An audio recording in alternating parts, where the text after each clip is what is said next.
you may be looking at transportation of the future. If we get the first one that's successful, we have 20,000 cities and towns from around the world that would want to use this. And these solar-powered pods could be soaring through Bridgewater's downtown one day. So our stake and vested interest is making these first projects successful. Michael Stanley, the CEO of TransitX, the company behind the technology, presented a preliminary proposal to residents. I think there's great potential. Carlton Hunt chairs the Master Plan Committee and has been working closely with TransitX. Obviously, I'm excited by it. I think it has great revenue. I think it can serve us with the safety issue that's in town. It can serve us well.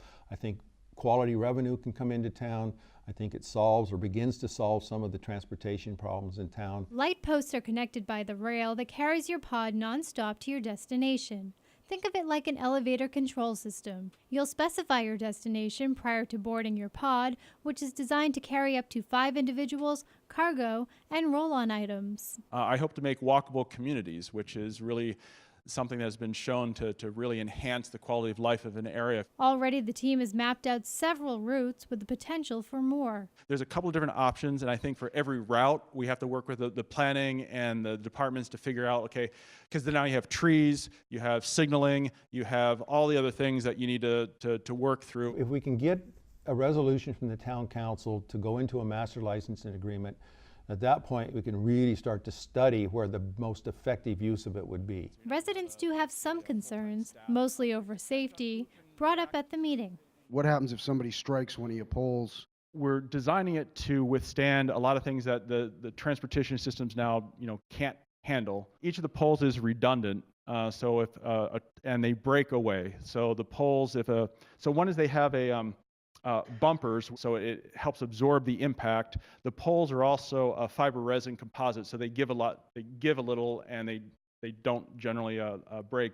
But if you did have a semi and it hit it straight on, it should basically pop out, and you should continue operation because the guideways can do 150 feet unsupported. So even if you have a pole every 75 feet, and one breaks off, it should continue operating, and we should be able to replace that within a 24-hour period. Stanley went on to say that if a pod does go out of service, the system is designed to go on with plenty of sensors to detect any additional issues. One of the things that I've been told from experts is that this kind of concept it was around for a long time, but the economics, the software, the composite type material wasn't around 20 years ago. Residents have also voiced concerns over costs. According to TransitX, this project will not require public funds. Quite the opposite.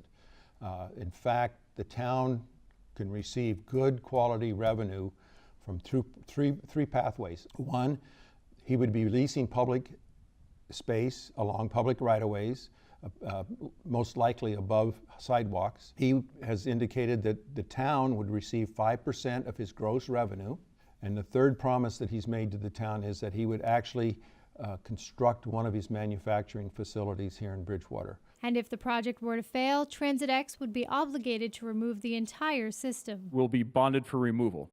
So the installation process is it shouldn't actually require any pouring of concrete. These are direct burial lines that there's enough, it gives you enough of a force because it's so lightweight, so you'll be able to take it out very quickly and will be bonded for removal.